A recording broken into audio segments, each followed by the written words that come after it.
Assalamualaikum warahmatullahi wabarakatuh. Waalaikumsalam warahmatullahi wabarakatuh. Password amalan apa yang saya lakukan di bulan Muharram? Amin. Yaitu bersama-sama dengan teman-teman Bayi Aisyah itu mengumpulkan 80 anak yatim piatu du'afa, kemudian kami santuni bersama jamaah Baitur Rahman. Itu salah satunya, yang lain tidak usah sebutkan. Kemudian menanggapi dari tulisan Bapak, yang pertama saya terima kasih sekali tadi diajari nyanyi untuk tentang apa ya, nama-nama nabi, dan itu memang memudahkan sekali untuk menghafalkan, karena tugas saya itu sehari-hari itu berkumpul dengan anak-anak, jadi ngajarin nyanyi itu. Nah ini itu sebagai akan saya tularkan ke anak-anak insya Allah. Yang kedua, untuk mengurangi tuduhan-tuduhan bid'ah, maka mungkin amalan-amalan itu sebaiknya diberi keterangan ya. Mungkin misalnya itu membaca surat Al-Ikhlas 1000 kali, itu kurang hadis riwayat siapa gitu, itu insya Allah akan mengurangi tuduhan bid'ah. Kemudian tadi disebutkan bahwa anak yatim laki-laki itu maksimal 15 tahun, kemudian perempuan 9 tahun. Nah ini saya juga minta rujukan bapaknya, seandainya saat ini belum bisa, mungkin nanti lain hari di WA saya, di Japri. Ini yang jadi dasar apa Pak? Karena memang saya selalu berkiprah dengan anak-anak yang demikian, sehingga kalau menyebutkan anak seusia anak perempuan 10 tahun sudah nggak bisa disebut yatim, kemudian 16 tahun juga nggak disebut yatim, kan kami harus mengkategorikan dia sebagai mungkin du'afa. Nah, jadi yatim piatu du'afa begitu, karena tidak sesuai dengan rambu-rambu bahwa usia yatim sekian. Kita saja jawab, kami tunggu jawabannya. Terima kasih. Wassalamualaikum warahmatullahi wabarakatuh. Terima kasih Ustadz Daimun. Bismillahirrahmanirrahim. Assalamualaikum warahmatullahi wabarakatuh. Alhamdulillah saya bisa kembali lagi di majelis ilmu ini. Senang sekali rasanya. Pembahasannya tentang amalan di bulan Muharram gitu Pak Ustadz. Di sini disebutkan di lembar materi 4 bulan. Oh iya, passwordnya. Ya mungkin yang saya bisa paling ini puasa sih Pak. Saya puasa. Satu hari, 2 hari. Satu hari Pak. 10 ya. Daud Pak. Oh Daud.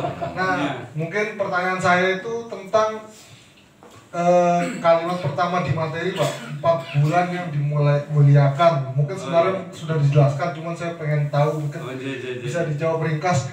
Ada Zulqaidah, Muharram, Zulhijjah sama Rajab. Pertanyaan pertama itu kenapa enggak Ramadan ada di 4 bulan mulia itu Pak? Betul. Kenapa enggak ada Ramadan? Dan yang kedua mungkin perbedaannya 4 bulan ini dengan bulan yang lain itu bagaimana gitu Pak? Mungkin itu. Terima kasih Pak Ustadz Daimun. Wassalamualaikum warahmatullahi wabarakatuh. Waalaikumsalam warahmatullahi wabarakatuh. Ini karena diskusi mudzakarah, maka saya izinkan juga yang mau menjawab dulu. Mungkin dari bapak-bapak, Pak Irta mau menjawab. Bagus idenya ide. Pak Abdul Malik mungkin menjawab yang salah satunya. Mau tanya malah nanti. Ini begini, kalau dari Buddha itu intinya pada amalan-amalan yang bid'ah tadi, mohon dicarikan referensi daripada amalan tersebut agar mengurangi daripada tuduhan bid'ah itu. Karena dari mereka yang menuduh kita bid'ah, bahkan saya pun dituduh ahli bid'ah. Kalau saya menyelenggarakan tahlilan itu membantu ahli-ahli bid'ah. Karena sudah dituduh ahli, ya bagaimana seorang ahli itu harus mumpuni ya melaksanakan bid'ah, sebagaimana kita harus tahu bagaimana kita tahlil yang betul, tahlil yang tidak mengharapkan yang didoakan itu, atau ziarah yang berharap pada orang yang makam itu, tapi kita langsung pada Allah Subhanahu wa Ta'ala-nya itu.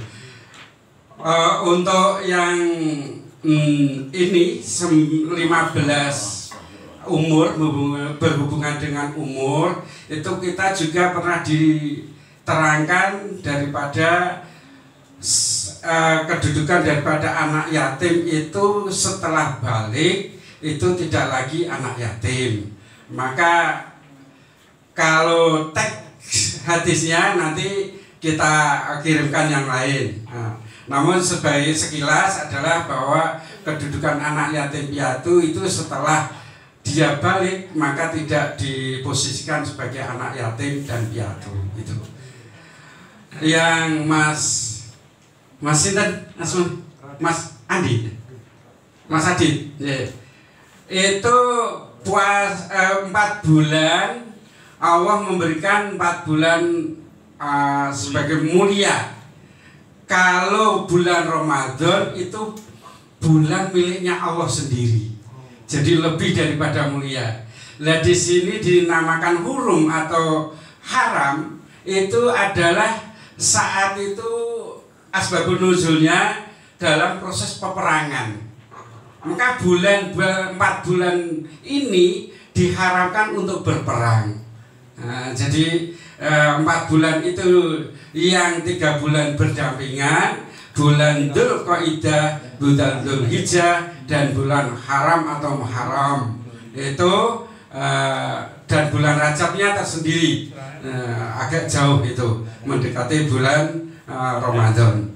Jadi kedudukannya kalau bulan Ramadan bulan miliknya Allah sendiri. Jadi kalau kita beramal pada bulan Ramadan itu Allah sangat melipat gandakan, bahkan Allah sendiri melipat gandakan itu sampai tak terhingga, sesuai suka-suka Allah. Jadi maha besarnya Allah. Nah kita diberikan bulan Muharram ini adalah suatu karunia. 4 bulan itu karunia, disuruh untuk perang aja disuruh berhenti, diharamkan untuk berperang, untuk mungkin ada yang menambahi atau yang ini kurang pas, monggo. Insya Allah Pak Risud menambahi bulan Muharram ini.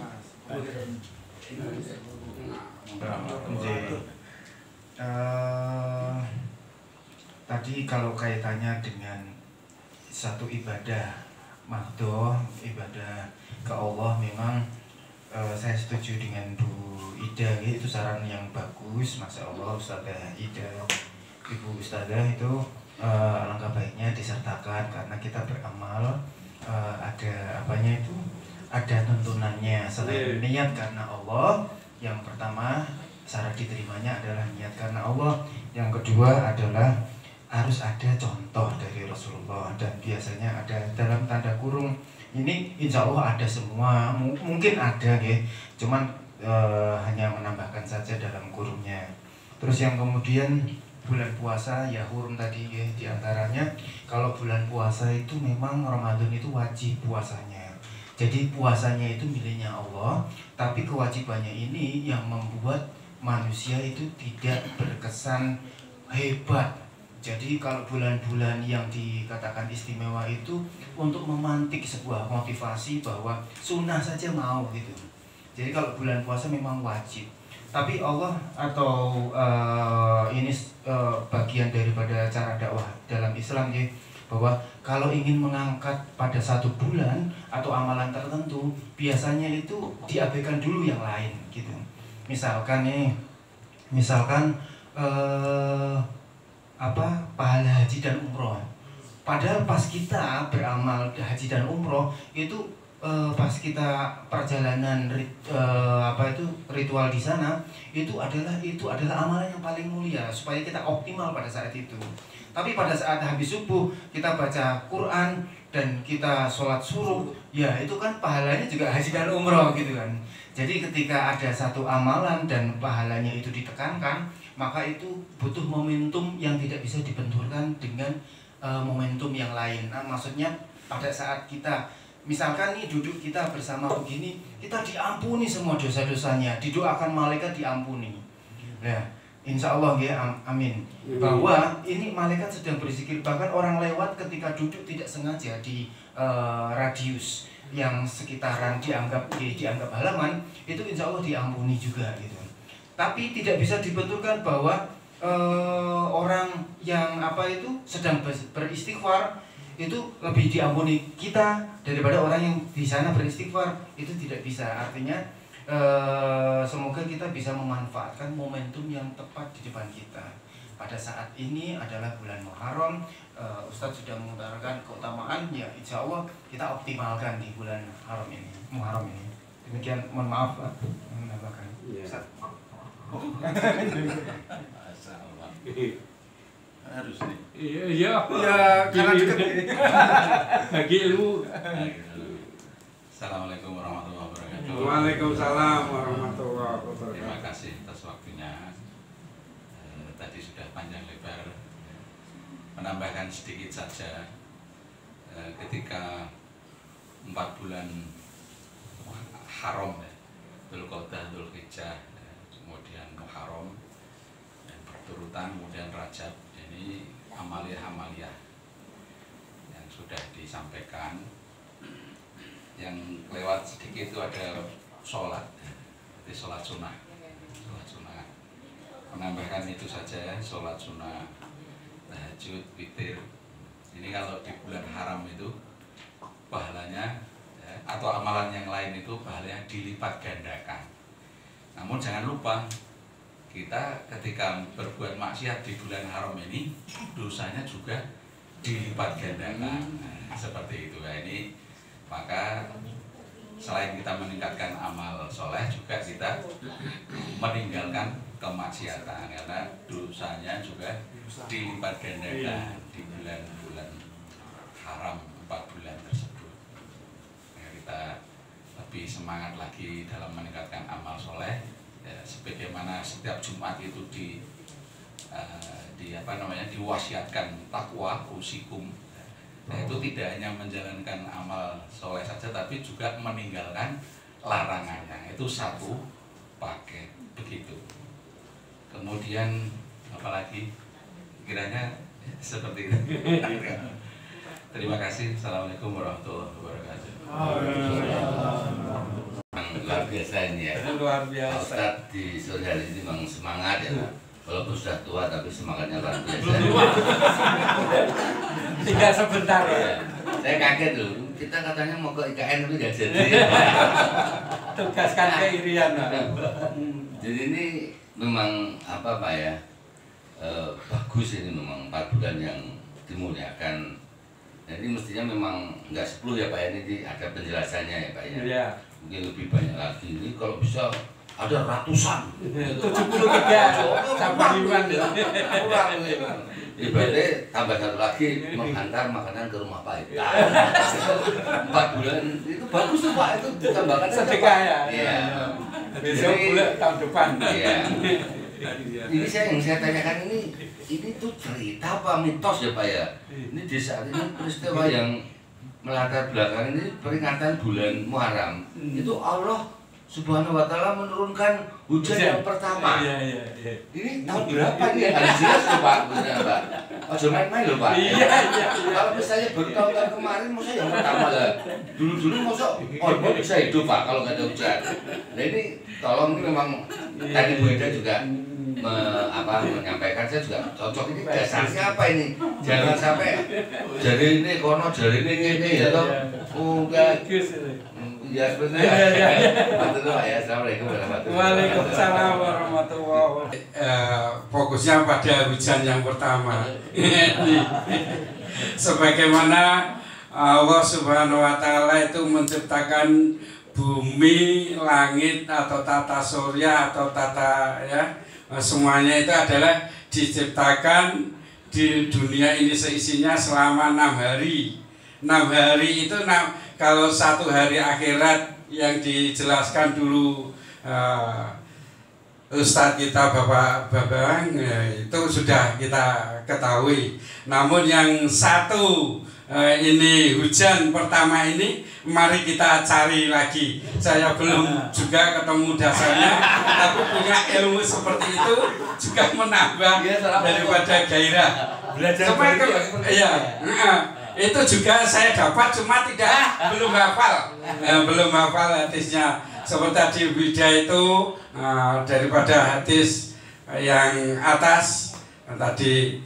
Namun karena keterbatasan daripada ini, keterbatasan waktu juga keterbatasan membuka literatur, itu juga perlu hafalan. Menghafalkan surat satu surat itu kalau dari Ustadz Riyad, kita berbuat satu maksiat maka akan menghilangkan hafalan kita. Gitu. Satu maksiat pun akan menghilangkan hafalan kita. Alhamdulillah kalau kita tidak punya hafalan, nah gitu, lucunya gitu. Jadi alhamdulillah. Maksiat itu rapal. Jadi rapal tidak punya hafalan, karena tidak punya hafalan. Jadi ada sekedar targhib atau penyemangat aja gitu. Jadi itu nanti kita kupas lagi Pak. Kok hujan pertama itu di mana turunnya gitu. Salah. Apalagi ini selama 6 bulan air bah itu di Bukit Sudi itu yang dulu Nabi Nuh membuat kapal misalnya di Nyatyono kok membuat kapal gitu. Maka orang sekitarnya itu wah ini orangnya kurang ya. Baru 75% ini ya. Sampai bencinya itu sampai dikotori ya.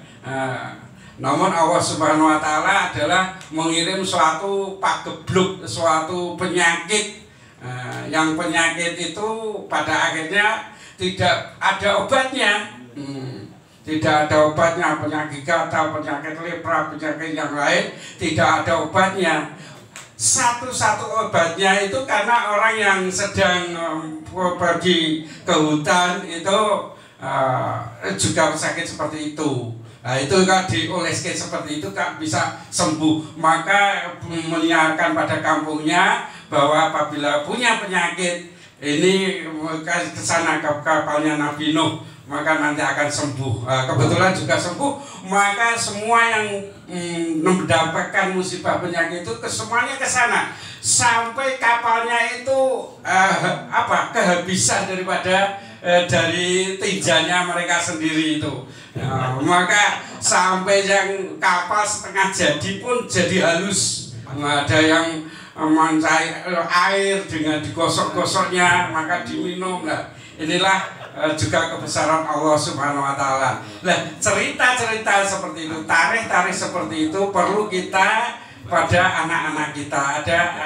Karena kita sudah kehilangan remaja masjid, sudah kehilangan istilahnya anak-anak remaja masjid ini. Maka kita akan bangkitkan lagi bagaimana anak-anak itu pergi ke masjid lagi, masjid ada remajanya, kita bentuk lagi bagaimana nanti istilahnya Bapak Ustadz kita mengadakan lomba bagaimana merekam yang bagus, nanti ada hadiahnya, bagaimana membuat aplikasi. Ini perlu remaja yang kita tampilkan, atau dari yang sedang kuliah kita kumpulkan bagaimana untuk membangkitkan daripada taklim wa ta'alum kita. Itu masih ada waktu. Pak Anto mungkin ada. Monggo ini mudzakarah, jadi saling mengisi.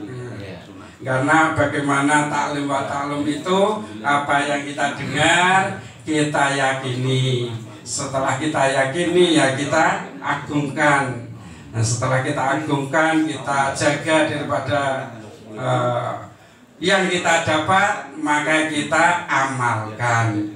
Karena ilmu apabila tidak diamalkan akan menjadi apa Pak Wanti? Kalau ilmu tidak diamalkan sia-sia, menjadi kabur ya.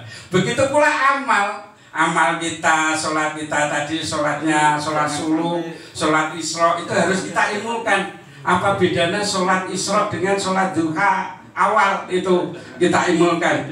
Karena kalau amal yang tidak kita ilmukan seperti Pak Heta tadi, wah ini ngawur nih hujan yang pertama ini lah, ini perlu kita ilmukan. Nanti tak tanyakan pada Pak Farhan dulu, Pak. Ini dasarnya apa gitu. Assalamualaikum warahmatullahi wabarakatuh. Alhamdulillahirabbil alamin. Sebentar, rapat nanti biar diambil, hanya disempurnakan ya katakan. Masih banyak waktu untuk ceramah. Mungkin Sabtu depan mungkin Ustaz Abdul Malik mengisi ya. Senin depan. Pak, honornya besar loh Pak. Honornya besar loh. 5 juta. Oh enggak, honornya itu dari Allah. Ya, Pak. Mengamalkan ilmu. Ya. Nah, besok Sabtu kan nyalakan bersama di Soma. Sabtu yang ke depan. Yang depan. Nggih. Ya, selama di sini. Oh, ngapain nggih. Untuk kita semuanya bersama-sama. Alhamdulillah. Belajar Semangat. Assalamualaikum warahmatullahi wabarakatuh. Jamaah Musholah Ar-Rahim yang dimuliakan Allah dan dirahmati Allah, dan kita sama-sama mencari ridhonya Allah Subhanahu wa Ta'ala. Alhamdulillah kita setelah melakukan buka bersama puasa Senin Sunnah dan akan sholat Isya berjamaah.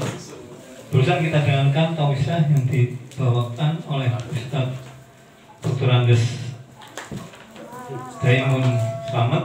Daimun.